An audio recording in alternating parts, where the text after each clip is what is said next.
നമസ്കാരം. ദാസേട്ടനാണ് തൃശ്ശൂരിൽ നിന്ന്. സമയം വൈകി. സമയം 12:30 കഴിഞ്ഞു. അർദ്ധരാത്രി 12:30 കഴിഞ്ഞു. 12:45 ആവാറായി. ഞാനിപ്പോൾ ഫ്രീ ആയി വീട്ടിലെത്തിയുള്ളൂ. ഞാൻ ഗുരുവായൂർ ഭാഗത്തൊക്കെ ബിസിനസ്സിൻ്റെ വർക്കിലായിരുന്നു. അപ്പോൾ എത്തുമ്പോൾ നേരം വൈകി. പക്ഷേ ഇന്നലെ നടന്ന സംഭവം ഇന്ന് വലിയ രീതിയിൽ സോഷ്യൽ മീഡിയയിൽ വലിയ ചർച്ചയായിക്കൊണ്ടിരിക്കുന്ന ഒരു വിഷയത്തെക്കുറിച്ച് ഇപ്പോൾ സംസാരിക്കാനാണ് ഞാൻ ഇപ്പോൾ വന്നത്.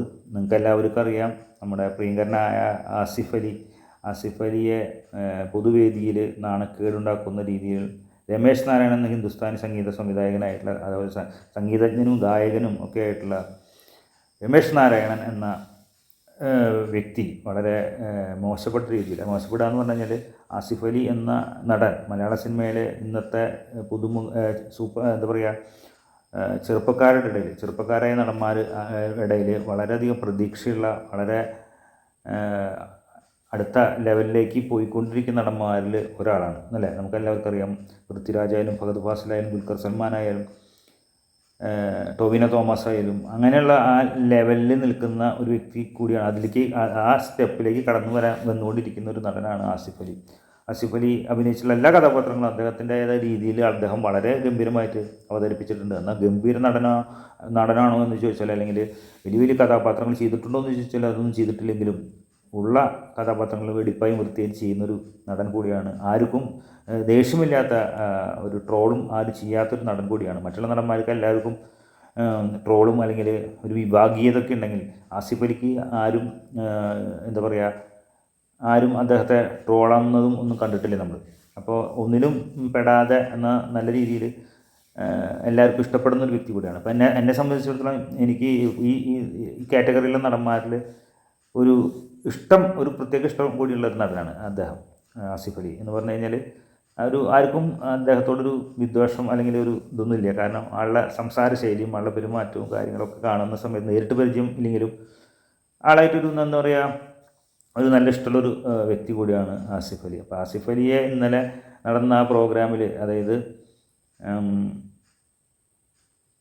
എം ടി വാസുദേവൻ നായരുടെ സിനിമകൾ വരുന്ന കുറേ ഷോർട്ട് ഫിലിംസൊക്കെ ചേർന്ന് അദ്ദേഹത്തിൻ്റെ തിരക്കഥയിലൂടെ വന്നിട്ടുള്ള മമ്മൂക്കയും ലാലേട്ടനും പൃഥ്വിരാജും അതുപോലുള്ള നടന്മാരും ഒക്കെ അഭിനയിച്ചിട്ടുള്ള കുറേ സിനിമകൾ, ആ സിനിമകളിൽ ആന്തോളജി എന്നുള്ള ആ കാറ്റഗറിയിൽ വരുന്ന ആ സിനിമകളുടെ ഇന്നലെ നമ്മുടെ പ്രിയങ്കരനായ എം ടി വാസുദേവൻ നായരുടെ പിറന്നാളായിരുന്നു. അന്നത്തെ ദിവസം നടന്ന ഈ ചടങ്ങിൽ രമേശ് നാരായണന് ഒരു അവാർഡ് കൊടുത്ത സമയത്ത് അദ്ദേഹം ആസിഫ് അലി കൊടുക്കാൻ വന്ന സമയത്ത് അദ്ദേഹം അത് നിരസിക്കുകയും സംവിധായകൻ ജയരാജിൻ്റെ നിന്ന് അവാർഡ് വാങ്ങിച്ചാൽ മതി എന്നുള്ള രീതിയിൽ ജയരാജിൻ്റെ നിന്ന് വാങ്ങുകയൊക്കെ ചെയ്യുന്നൊരു സംഭവം ഉണ്ടായി. ഇൻസൾട്ട് ചെയ്യാന്ന് പറഞ്ഞു കഴിഞ്ഞാൽ ലോകത്തിലെ ഒരു മനുഷ്യനെ ഏറ്റവും സഹിക്കാൻ പറ്റാത്തൊരു സംഭവമാണ് ഇൻസൾട്ട് ചെയ്യുക. മുഖത്തൊരു ചെകിടത്തൊരു അടി കിട്ടിയാലും അല്ലെങ്കിൽ എന്ത് ചെയ്താലും നമുക്ക് അത്രയ്ക്ക് ഫീലിങ്സ് ഉണ്ടാവും. പക്ഷേ പൊതുജന മധ്യത്തിൽ ഒരാൾ ഇൻസൾട്ട് ചെയ്യാന്ന് പറഞ്ഞാൽ, എന്നാൽ തൻ്റെ സ്വതസിദ്ധമായിട്ടുള്ള ആ ചിരി, വളരെ നിഷ്കളങ്കനായ ആസിഫ് അലി എന്ന നടൻ സ്വതസിദ്ധമായി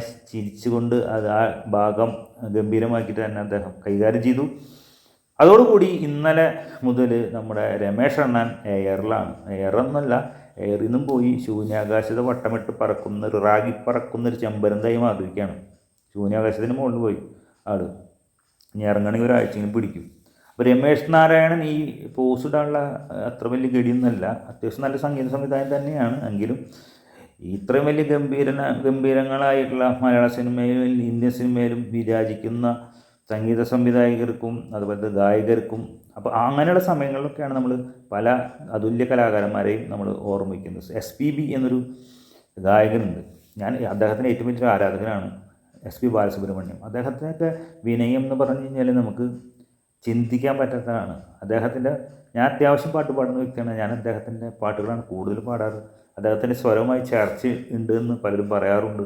അപ്പോൾ നമ്മൾ ചെറുപ്പം മുതലേ എന്തോ എനിക്കറിയില്ല, തമിഴ് എനിക്ക് നല്ല വശമാണ്.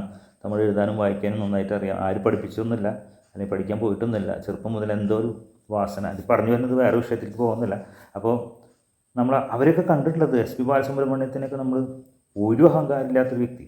അപ്പോൾ നമ്മൾ വളരും തോറും എളിമ ഉണ്ടാവണം. ഇപ്പോൾ ദാസേട്ടന് കുറച്ച് അടുത്ത കാലത്ത്, പണ്ട് കാലത്ത് നമ്മൾ ആരും പറഞ്ഞു കേട്ടിട്ടില്ലെങ്കിൽ ഇപ്പോൾ അടുത്ത കാലത്ത് കുറച്ച് അഹങ്കാരം കൂടിയാണ്. അത് പ്രായത്തിൻ്റെ ആയിരിക്കും. ദാസേട്ടൻ ലോകത്തിലെ ഏറ്റവും വലിയ ഗായകനാണ്. ദാസേട്ടനെ നമ്മൾ അങ്ങനെ ഉണ്ടെങ്കിൽ തന്നെ നമ്മളത് എന്താ പറയുക അഡ്ജസ്റ്റ് ചെയ്യും. അപ്പോൾ അങ്ങനെയുള്ള ആൾക്കാർ. അപ്പോൾ സംഗീത സംവിധായകർക്കായാലും ഗായകർക്കായാലും ഗായികമാർക്കായാലും ചിത്ര ചേച്ചീനൊക്കെ പറയുകയാണെങ്കിൽ ചിത്ര ചേച്ചിയിലൊക്കെ പോലത്തെ അത്രയും എന്താ പറയുക വിനീത എന്ന് പേരുണ്ട്, ചിത്ര എന്നുള്ള പേരുണ്ട്, വിനീത എന്നുള്ള പേരുണ്ട്.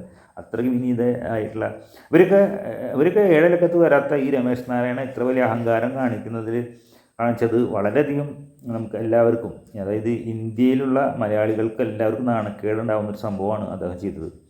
അപ്പോൾ ഒരിക്കലും പൊറുക്കാനാകാത്ത തെറ്റാണ്. അദ്ദേഹം അതിന് ശേഷം മാപ്പ് പറഞ്ഞെന്നൊക്കെ പറഞ്ഞു കേട്ടു. എന്നാലും മാപ്പ് പറഞ്ഞാലും സംഭവം നടക്കുന്ന കാര്യമല്ല. മാപ്പ് കോപ്പിനൊന്നും പ്രാധാന്യം. ഒരു കാര്യം തെണ്ടിത്തരം ചെയ്ത് കഴിഞ്ഞിട്ട് അതിനിപ്പം മാപ്പ് എന്ന് പറഞ്ഞിട്ടൊന്നും പറഞ്ഞിട്ട് കാര്യമില്ല.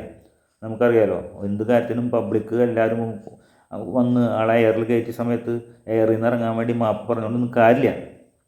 അപ്പോൾ ഇതുപോലുള്ള കഴിവുള്ള കലാകാരന്മാർ എല്ലാവരെയും അംഗീകരിക്കുക. അപ്പോൾ ആസിഫ് അലിയോട് കാണിച്ചത് എന്തുകൊണ്ടാണ് അദ്ദേഹത്തിൻ്റെ മതത്തിൻ്റെ ഇതാണോ അല്ലെങ്കിൽ അദ്ദേഹത്തിൻ്റെ എന്താണ് എന്ന് മനസ്സിലാക്കാൻ സാധിക്കുന്നില്ല. അതുല്യ കലാകാരനാണ് ആസിഫ് അലി. അതല്ല വെറുതെ സന്തോഷ് പണ്ഡിറ്റല്ല, വെറുതെ ഒരു സൈഡ് റോളിൽ അഭിനയിക്കുന്നൊരു നടനല്ല. അതായത് അതൊക്കെ ആലോചിക്കുമ്പോൾ മമ്മൂക്കൊക്കെ ആസിഫ് അലീനെ എത്രമാത്രം അംഗീകരിക്കുന്നു. ആസിഫ് അലീനെ മലയാള സിനിമയിൽ ശരിക്കും പറഞ്ഞ് കൊണ്ടുവന്നതും മമ്മൂക്കയാണ്. മമ്മൂക്കയുടെ പ്ലേ ഹൗസിൻ്റെ സിനിമയായുള്ള ഋതു എന്ന സിനിമയിലൂടെയാണ് ആസിഫ് അലി വന്നിട്ടുള്ളത്. അതിനുശേഷം നിരവധി കഥാപാത്രങ്ങൾ മമ്മൂക്ക അദ്ദേഹത്തിന് നൽകിയിട്ടുണ്ട്. മാത്രമല്ല മമ്മൂക്കയുടെ തന്നെ റോഷാക്ക് എന്ന സിനിമയിൽ അതിലെ വില്ലൻ പോലെയുള്ളൊരു കഥാപാത്രം ചെയ്തത് ആളെ മുഖം ശരിക്കും കാണിക്കുന്നില്ല, കണ്ണ് മാത്രം കാണിക്കുന്ന സിനിമയാണ് അതിൽ.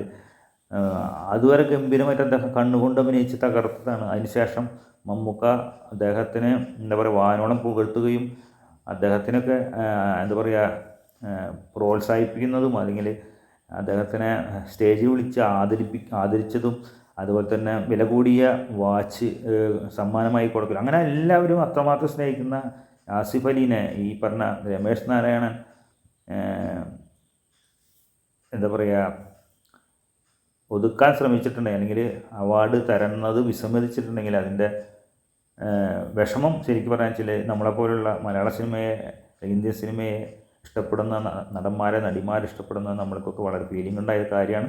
എന്തായാലും കൂടുതൽ ഞാൻ ഒന്നും പറയുന്നില്ല, ഇത്ര തന്നെ പറഞ്ഞത് അധികമായിട്ടുണ്ടെന്ന് തോന്നുന്നു. എന്തായാലും എൻ്റെ വിഷമം ഞാൻ തുറന്നു പറഞ്ഞിരിക്കുന്നു. നിങ്ങളുടെ അഭിപ്രായം ഇതിൽ രേഖപ്പെടുത്തുക. എല്ലാവർക്കും നല്ലൊരു ദിവസം നേർന്നുകൊണ്ട് നിങ്ങളുടെ സ്വന്തം ദാസേട്ടൻ ഗുരുവായൂരിൽ നിന്ന് എത്തിയുള്ളൂ. ഗുരുവായൂർ അമ്പലത്തിൽ പോയി ബിസിനസ്സിന് ശേഷം ഗുരുവായൂർ അമ്പലത്തിൽ പോയി തൊഴുത് വീട്ടിലെത്തിയുള്ളൂ. അപ്പോഴാണ് ഒരു വീഡിയോ ഈ അർദ്ധരാത്രിക്ക് ചെയ്യുന്നത്. എല്ലാവർക്കും നല്ലൊരു ദിവസം ആശംസിച്ചുകൊണ്ട് നിങ്ങളുടെ സ്വന്തം ദാസേട്ടൻ തൃശ്ശൂരിൽ നിന്നും സൈനിങ് ഔട്ട്.